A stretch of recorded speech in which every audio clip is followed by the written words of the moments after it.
Hello and welcome back to GSL Pakistan. With me, I have an old friend, a chum of mine, Mr. Frank.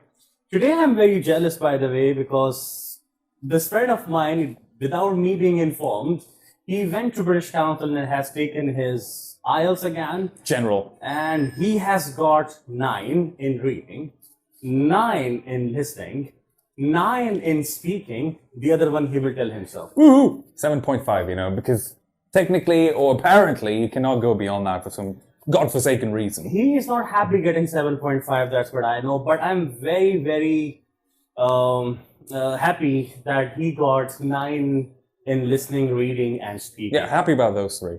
So that is how it is. Today we will be talking about, in general, how he scored this much, and in person, how a student can get a grade, a band, 9 exactly, 40 out of 40 in IELTS, reading, general training. Pray to God. That's the only solution, Save your soul, save your life, save your IELTS. That's the only way. So for last 3 months, I he kept had praying. been praying to God, Yeah. and then he became a predator, I guess, later. Probably. And that's how it is. But sir, about your journey, let's talk to the audience who are aiming to get 7+, or maybe they are trying to get closer to you. I'll be happy if you get more than him, since I was unable to get a band 9 myself. 10 out of 9, My reading was bad, I know, but I would like to be to inquire, to learn that how did he reach there, sir? Well, I'll start with the beginning of the journey. It was a very arduous journey that I had to undertake. From day one, we had to plan and execute. That's how it works. Okay. All right. So a lot of hard work went to it. I'm just kidding. It was fairly simple, nothing too complicated. I don't know what the fuss is all about. Okay. Ask me if you had asked me this question 6 months ago, I would say something else. But then again, anyway. Not discussing the previous result. Exactly. Not at all. We're not talking about that. The recent one. Precisely.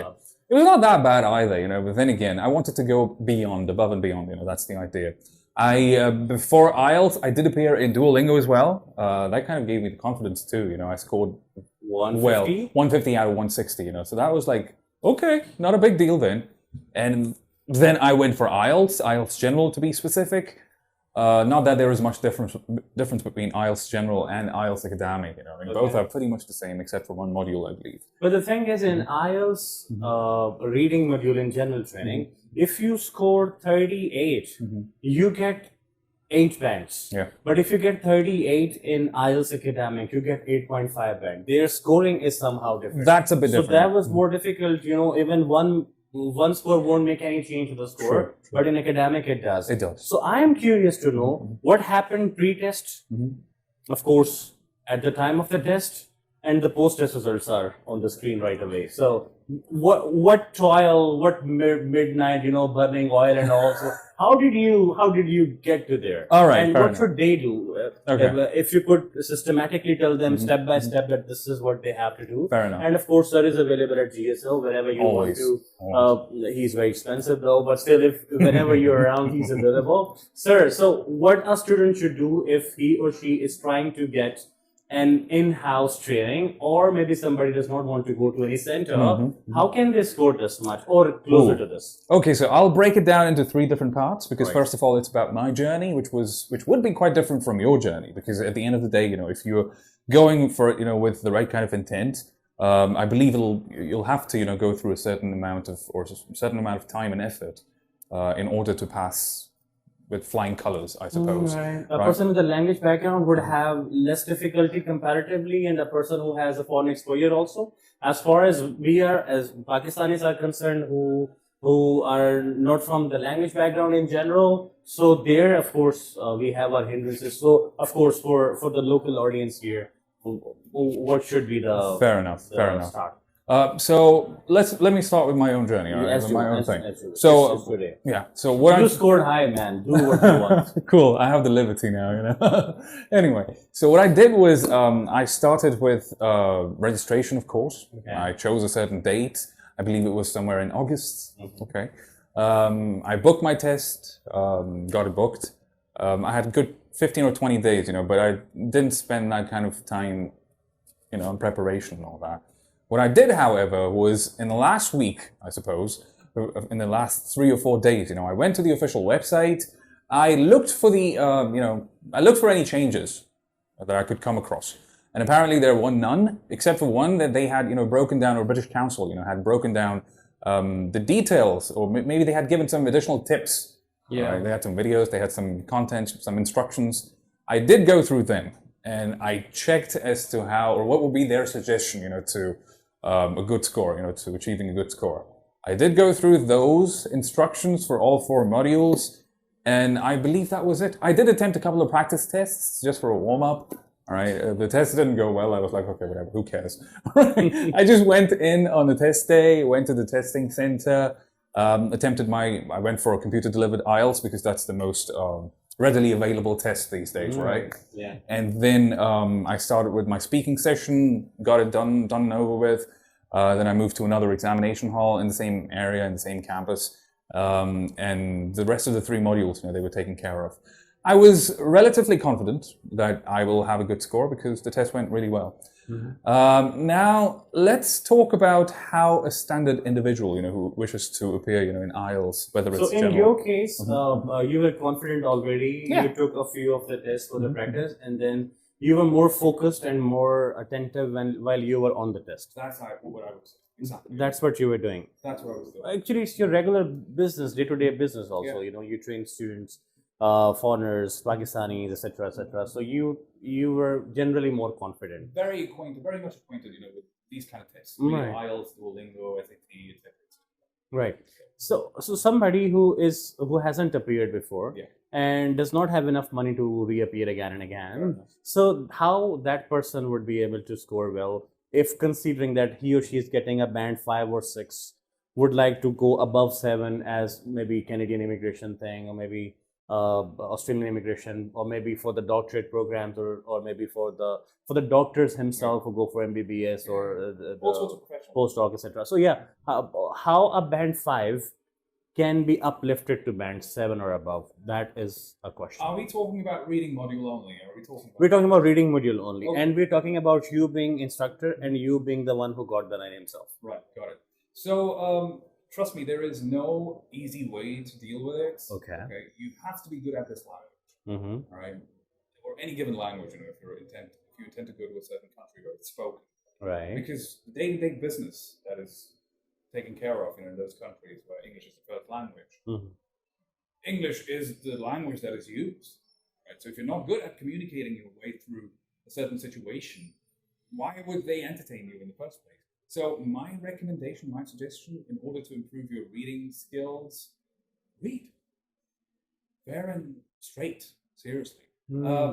If you want to grow your hair long, stop cutting them. Exactly, right? So that's how it is. Improve your So reading. if you want to improve your reading, stop cutting it. Exactly. Keep reading. Exactly. Okay. So the thing that I would like to highlight here is when you start reading, what happens is you improve your vocabulary bank. Right? You come across newer words, new expressions, new sentences, new phrases, various idioms, proverbs, etc., etc. You get to know how to use them in a given situation because the characters, say in a novel or maybe in a drama, Yeah. what you're doing is you're actually imitating. In the linguistic world, we say language is all about imitation. True that. Right? So what best way than reading a book? Okay. Right. They read it. Number one. Okay. That's the long run. Right? That's a marathon that you have to be involved in from day one, I suppose. Mm-hmm. Way before the day one. In the short term, I'd say practice. Get your hands on the tests. There are a lot of tests available. Of course, it always depends on your predisposition. Whatever language skills you have already, they'll come into play. You cannot dramatically improve within 2 or 3 months. Yeah. But then again, keeping it realistic, I would say practice as much as possible. And one thing for sure, read the instructions when you're attempting the test. Because what I realized while attempting those couple of practice tests was that although I've been through it, the rigmarole over and over, yet for some reason, I would sometimes be negligent, of the instructions given within the question. For instance, you come across a certain, say, a passage and accompanying questions, and the instructions would be choose one word answer. Yeah. So you need to make sure that you choose one word answer. Now Yeah. it could be the literal word, that is there already, or it could be a contextual synonym, that comes into play. But needs to be one chosen. word would mean one word. One word. And sometimes they say one alphabet also.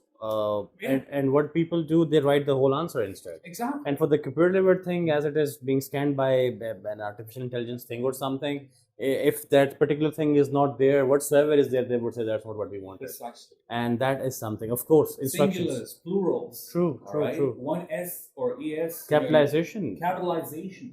These are the things that you need to be aware of. So these are the little rules that you need to get acquainted with. In fact, we are all acquainted with these rules when we're kids, right? No, we are not. Okay. Generally speaking, But that is not happening with us, you see. We are unable to use proper articles, where to say where to say the. We sometimes just confuse it. Fair enough. So that is what we do. So, sorry to cut you again, sir. Please. So you mentioned about the practice part, you mentioned about the instructions part. Anything which you could or probably would be able to highlight to manage the time slot? You see 60 minutes thing. In computer delivered IELTS, there is no transfer time, of course, in the paper based also. So how would you manage your time, or how should us, it's us between them, right? That's how we should manage the time. Great question, because that's what I was dealing with as well. I mean, everyone does, right? When they're in the test. Yeah, we do that. So what we do, the standard practice is that we divide, since you have 3 sections, right? Yeah. The reading section, so reading module. What you do is you divide those 3 passages around 20 minutes each. You give that particular time. 20 minutes each. You divide your time based on the passages, basically. So 3 passages, 20 minutes each means 60 minutes, at the end of the day, 1 hour. However, there's a catch. So what you do is you employ skimming and scanning techniques while you're attempting this test. Yeah. Right? For instance, I'll give you my example. I had 3 passages in front of me. Fortunately, the first 2 were super easy. Walk in the park. Right? So what I did was, with such passages, the easy passages, what I do is I employ various strategies, okay? In some cases, I skim it first, and I go to the questions and answer the questions. In other instances, what I do is I don't even read it. I don't even read the passage. You find me cutting down time, right? What I do is I jump straight to the questions. I read the first question. Now, you need to realize that all these questions or their answers present in the text, they're all in a chronological order. True that. All right. So if you're looking for the answer of the other than matching the headings and matching the columns. Yeah, they're there, right? If they would be there, right? Exactly. Okay. Yeah. Apart from that, but generally speaking, all these answers, they're in order, chronological, in an order. So if you're looking for the answer to question number 1 in the first paragraph and you found it, chances are that the answer to question number 2 would be in the second paragraph, not before the first answer. True that. Right? So you need to completely get rid of the first paragraph. It's not even relevant to you for that particular line of questions. Point. Right? Yeah. So that way, what you do is you save time. All right. You mark that point where you find the answer to the first question, and for the second question, you read from there onwards. True that. Right. How about this? That passage 1 is generally easy, as you went through it already. You scored more than me, so I am, already struggling to ask questions.